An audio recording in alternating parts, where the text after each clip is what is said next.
Hey, what's up, gang? Ken here from the Retro Toyscapades channel, and this is it. I'm back with another review of a Caltex Malaysia exclusive Batmobile. This time, it's the Batmobile from Tim Burton's 1989 Batman movie, the one that I'm the biggest fan of. And it's also the one movie that I remember watching with the whole family in the cinema when it came out in 1989. And let me tell you, if you were a kid back then when you saw this, you walked out of that theater instantly wanting to own a toy model of both the Batmobile and the Batwing. Now, this Batmobile is actually the smallest of the fleet so far. Here's a comparison of it alongside the Caltex Tumbler that came out 2 weeks ago. As you can see, the Tumbler is massive in comparison. Even when you stack the boxes on top of each other like so, you can see the huge difference in width as they do not line up together. But it just shows you that these vehicles are made accurately to scale and would not look out of place next to each other in your collection. Okay, so now let's check out this thing out of the box. First things first, it's really light, which you would expect given the size of this thing and its composition, which is made up of a hard plastic material, but not die-cast. Now, the paint on this is sort of a flat, matte black color, and it doesn't really bring out much of the details like glossy paint would.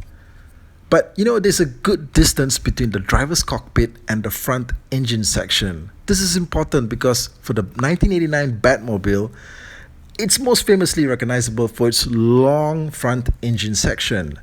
And some models in the past have looked a bit weird because they made the cockpit and the front engine section too close. Yeah. Now, you see the sculpted sections at the top here for where the hidden machine guns are stored, and it's great that they got that on there. I may be wrong though, but the front section where the body curves downward over the wheel, well, in the movie, it seemed a bit higher. But, this is alright, I guess. What's strange though, is that they went with red headlights in the front. It's weird because it's always been yellow. Now, maybe they didn't have yellow paint to play with. I'm also not a huge fan of the white color on the rims. Now, I know maybe they wanted some colors to contrast against all the black paint here, but gold would have worked better. I don't think I've ever seen an 89 Batmobile with rims this white. Now, what do you guys think? The fins at the sides look good. Over in the back, you do get the rear headlights in red. This is accurate. But the afterburner in white paint is a bit out of place. Yeah, it's not even movie accurate.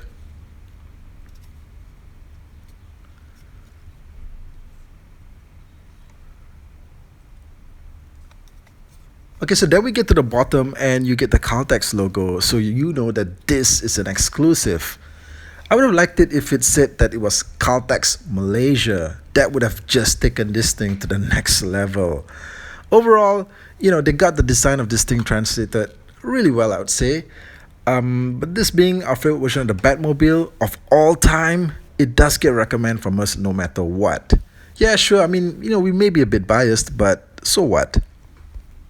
Here's the 89 Batmobile next to the other two Caltex Batmobiles that came out previously. As you can see, this thing is like a little kitten next to the two of them. But it's the only Batmobile that you could realistically see on the road in casual traffic. The other two look like military vehicles about to be deployed into a war zone. And just like the other Batmobiles, this thing does have a pull back and go feature.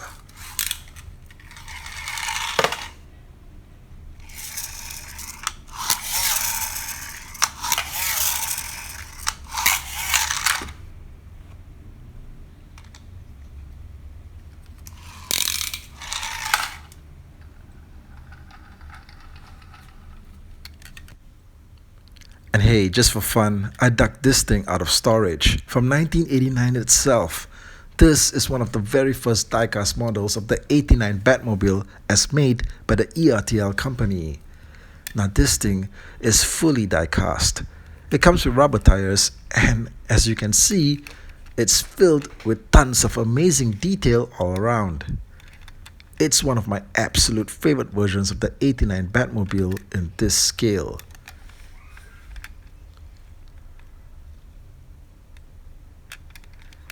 At the bottom, you see the ERTL manufacturer's stamp and DC Comics 1989, so you know that this thing is legit. Now let's take a look at these two diecast beauties together, separated by 30 years. Of course, the ERTL one is my favorite version. And except for the huge Batman logo on the top hood, it easily wins over Caltex's version. Hey, what were you guys doing in 1989? Let me know in the comments section. And if you enjoyed this video, do drop me a like and a comment. And do subscribe to the channel so that we can keep it growing. Thank you, and I'll catch you guys again real soon.